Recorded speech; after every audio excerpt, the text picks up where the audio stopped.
It's a really big win for the Saudi kingdom, which has really wanted to assert itself as as a big player and develop domestic nuclear energy industry. So let's start with the day's wildest story. We always have one wild story of the day, and this was ours today, so we'll start on it. And that is that Donald Trump and Gianni Infantino's bromance took a strange turn today after it was reported that the US president is considering backing the FIFA boss to head up the United Nations, the UN. A source close to the president told the New York Post that Infantino was respected by everyone around the world and recognises that he has a special ability to bring people together. What on earth, Sabrina? Has anyone else been able to stand this up? You know, we have not yet heard ourselves about this. Of course, you mentioned the reporting from the New York Post. I do want to note that in order to secure this position, Infantino would need to have the support of the 15-member Security Council, followed by confirmation by the General Assembly. So, you know, Trump may want this or may push for it, but it's not his decision to make alone. And it's also, frankly, not clear if this is something that Infantino actually wants to do and if it's something that the president has talked to him about. But everyone did see, against the backdrop of the FIFA World Cup, which of course was held in part in the United States, that the two men had developed a very close relationship, and the president is clearly very fond of Infantino. Yeah, they do have a history, and I'd forgotten some of this.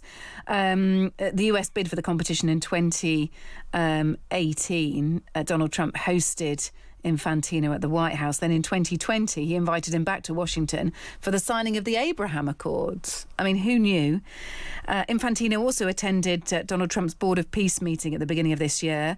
And so his efforts, he pledged a new stadium, FIFA academy and various football fields to Gaza as part of a £5.2 billion relief package. So their relationship goes above and beyond the World Cup, it has to be said. But Infantino would have to pass several hurdles to get there. And he is the man, of course, that is thought to have taken a phone call from Donald Trump to request the overturning of a red card, the red card suspension for Folarin Balogun, the US striker. So he's not well liked. I mean, I was in the pub, Sabrina, watching an England game. Which one was it? It would be England-Norway, I think. And Infantino came up on the screen. And look, Sepp Blatter, who's the president before Infantino, was not well liked. But Infantino is universally disliked by football fans. His face is instantly recognisable. And I've watched a lot of football in my time, and never before had I seen a crowd at a pub in England wave their hands, point their hands towards the TV and say cheat, cheat, cheat at Infantino. He's getting the same reaction that a referee would. I mean, he has upset a lot of football fans during this tournament. So it is an odd thing for Donald Trump to suggest, I think. I mean, it's an odd thing for him to suggest that hasn't really necessarily stopped him before. I think that obviously there were a lot of unpopular decisions that Infantino was at the helm of. You pointed to some of them during this World Cup. Obviously, there have been a lot of allegations around corruption at FIFA that predate Infantino, but of course have come under even more scrutiny with all the questions around the ethics of this particular tournament and the kind of just growing backlash that you saw from fans, from public groups. And I think that it would definitely be an uphill battle. But what the New York Post reported is that Trump sees there's somewhat of an opening because there aren't, according to, of course, people close to the president, there aren't any particular appealing candidates for whoever is going to replace the current UN Secretary General. But again, I just think that this seems far-fetched, but crazier things have happened in our time. Okay, all right.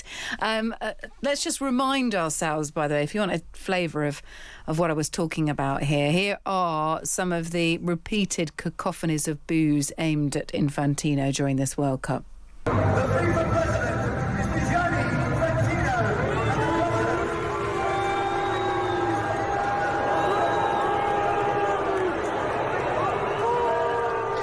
Yes, There you go, in the stadium and in pubs all over the world, apparently. Let's talk about the US and Saudi Arabia, Sabrina. They're understood to be close to announcing a deal which would allow the Gulf Kingdom to develop a civilian nuclear program.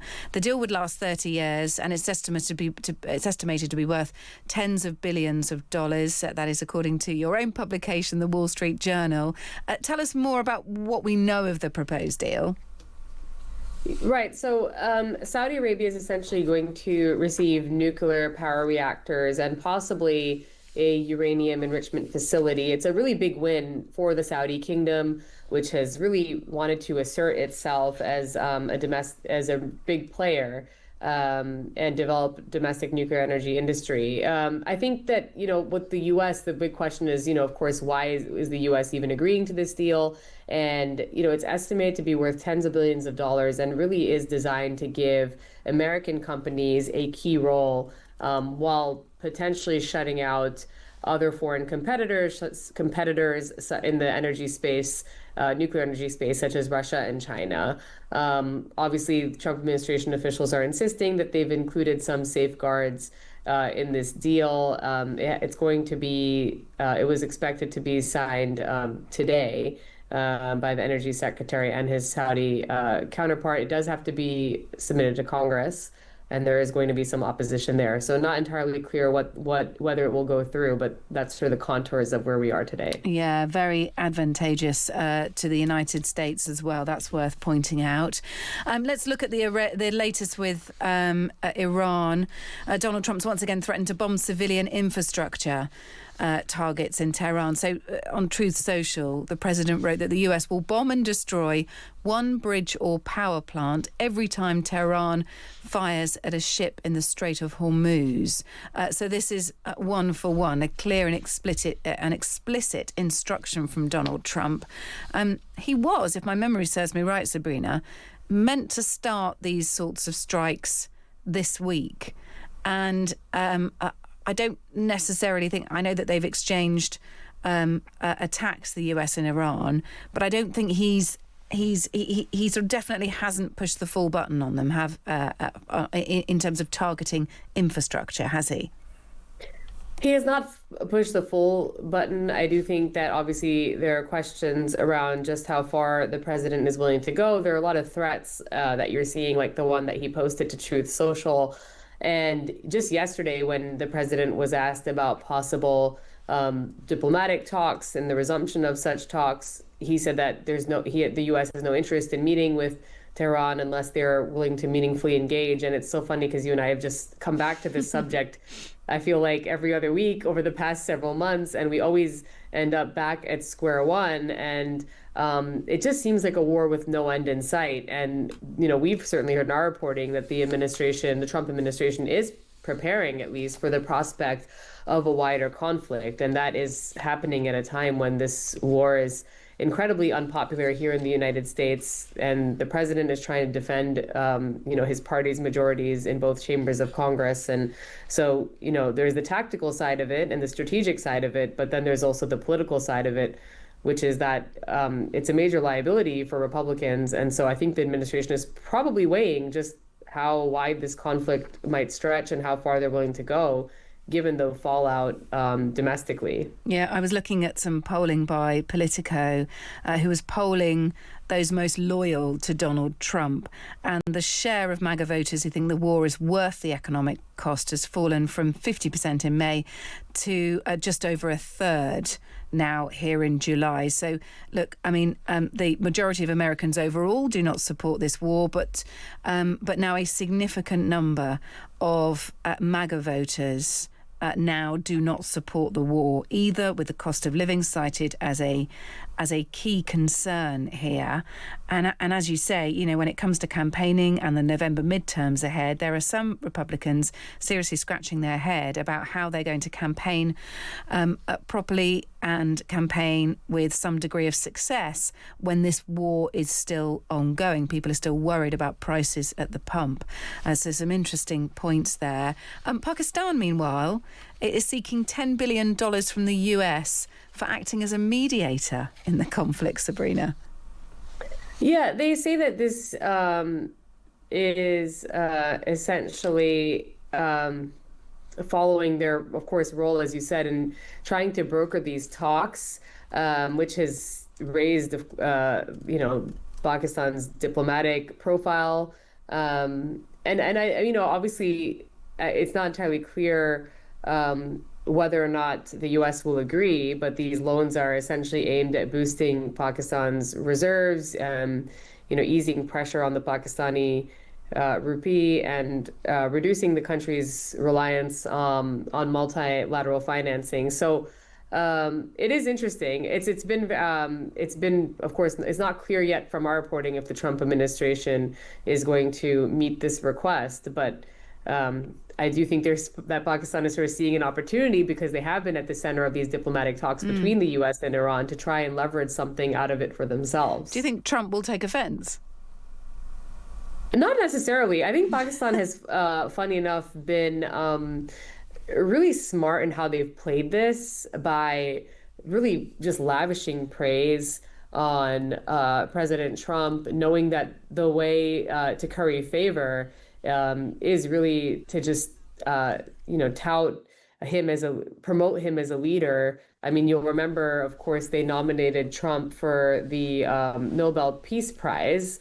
So I think that they've found a way to increase their relevance in Washington after many years of being sidelined following the U.S. withdrawal from Afghanistan, which, what had been for a long time the primary influence that Pakistan had in Washington.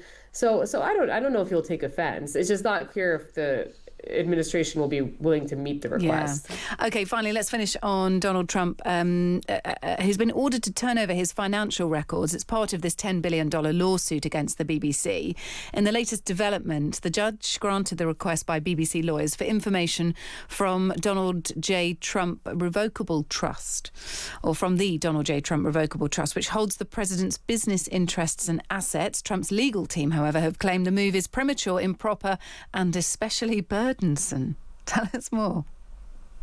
Well, what's really interesting about this is it really just emphasizes what some of the downsides are when it comes to the president's move to try and go after members of the media with these lawsuits, right? Because now what has happened is this ruling has paved the way for a possible look into the first family's business ventures, and maybe is we'll see, of course, because like you said, the president's lawyers are trying to appeal, but it is kind of setting up the stage for Trump having to potentially divulge more details around his finances that the family has often tried to hold close to their chest. So in some ways, it just shows you what a risky gambit it is to go down the path of trying to go after, the media through lawsuits that will then in turn